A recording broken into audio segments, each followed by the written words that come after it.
I'm delighted to have you as part of this community. Welcome, welcome, welcome. Welcome, everyone, to our latest video where we'll be exploring Hazelwood Massacre. The Hazelwood Massacre was a June 1971 mass murder in which 8 people were shot and killed in a house on Hazelwood Street in Detroit, Michigan. All 8 victims were African American. It is the largest mass murder in Detroit's history. It is also the deadliest shooting in the state of Michigan. Police believed that one of the victims, heroin dealer and pimp Robert Gardner, was the target and that the others were killed to avoid leaving witnesses. Police further believed that Gardner had robbed 2 Toronto drug dealers while they were visiting Detroit in March 1971 and that the Toronto dealers took out a hit on Gardner in revenge. It remains officially unsolved. With our foundation established, it's time to explore crime and its relevance to our overarching theme. On June 14, 1971, shortly before 4:30 a.m., 8 persons were shot in the living room of an apartment at a red brick house located at 1970 Hazelwood Street in Detroit. 7 of the victims died immediately. The massacre occurred near 12th Street, the focal point of the 1967 Detroit riot. Police received calls from neighbors who heard the shots. They also received a call from the wife of Robert Gardner, who reported that she entered the house, found her husband had been shot, and drove him to Henry Ford Hospital. She reported, "There's a bloodbath in that house and you better send some police." The 7 victims who died at the scene were 1. Catherine Louise Winston, age 19, of 2482 Hazelwood Street, Detroit. 2. Narcissa Lee Tessie Brown, age 19, of 2242 Hazelwood Street, Detroit. 3.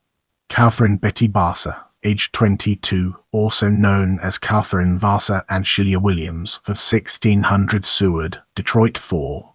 Sharon Brown, age 20, also known as Joscelyn Foster and Linda Johnson, of 5618 14th, Detroit. 5.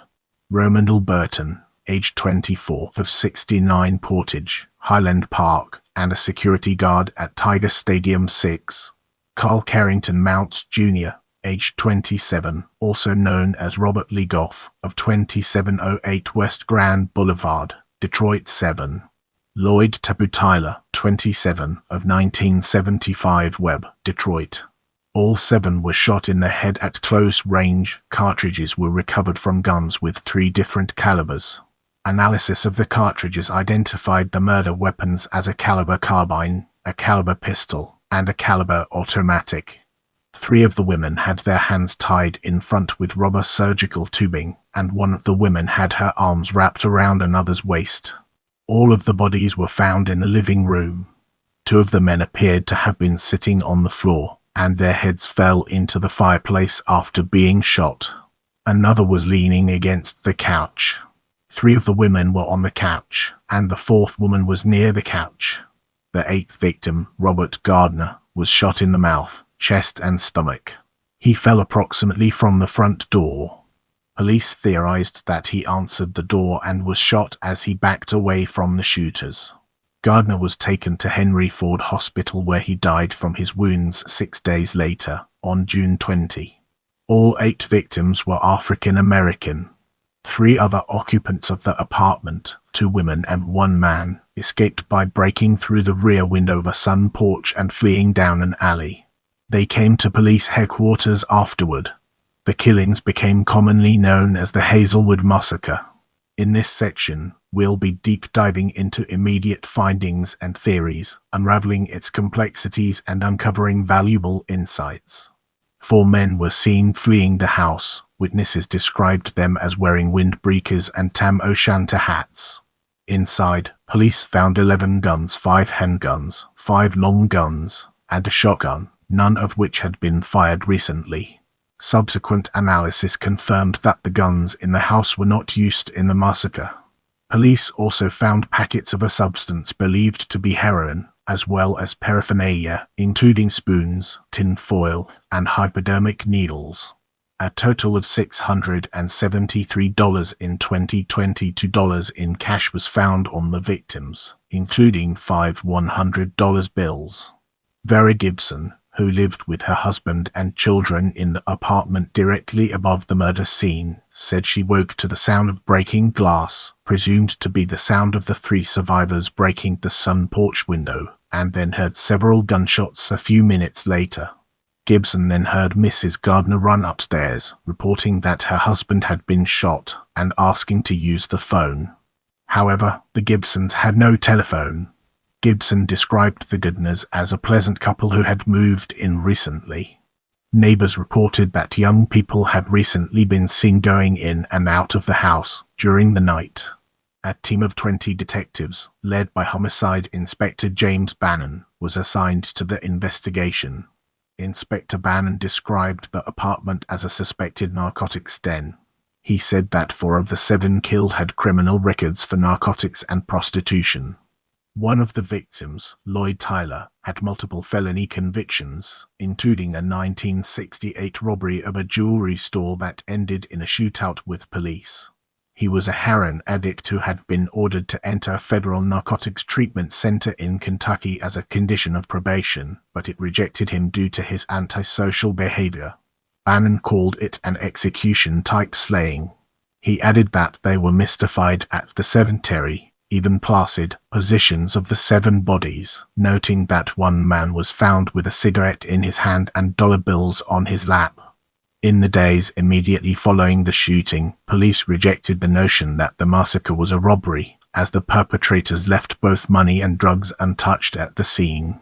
Instead, police theorized that someone who had been sold fake heroin by Gardner returned for revenge and that the other 7 victims were in the wrong place at the wrong time. The revenge theory was supported by the discovery in the apartment of a quantity of a substance that was initially thought to be heroin but which proved to be milk sugar and quinine. They later began pursuing leads indicating that Gardner may have robbed other drug dealers.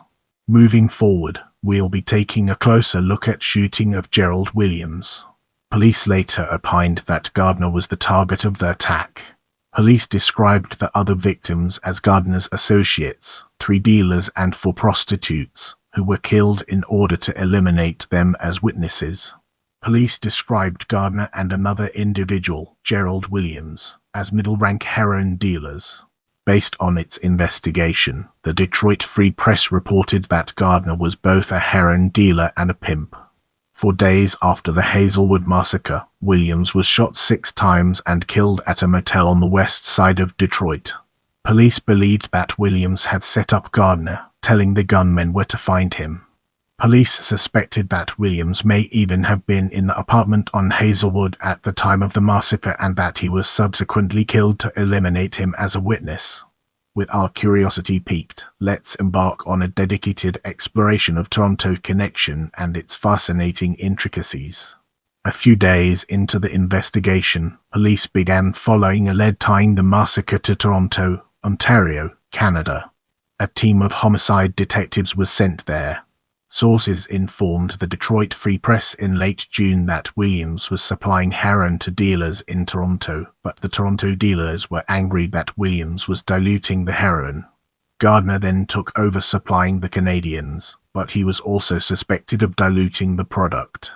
Unhappy with the diluted heroin being supplied by Williams and Gardner, the Toronto dealers in March had traveled with a representative to Detroit to search for a new source of supply. Gardner learned of the plan and kidnapped the representative from a taxi cab.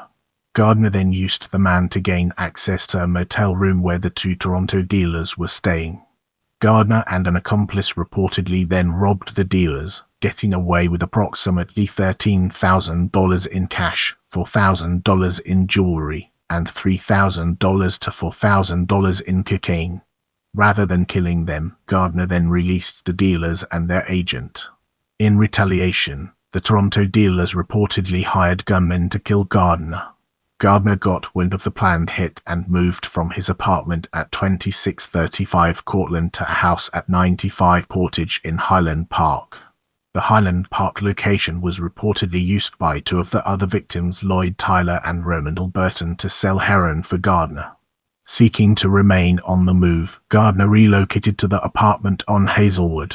He had also traveled to New York City, but was reportedly lured back to Detroit by a phone call from Williams advising Gardner of a potentially profitable drug deal.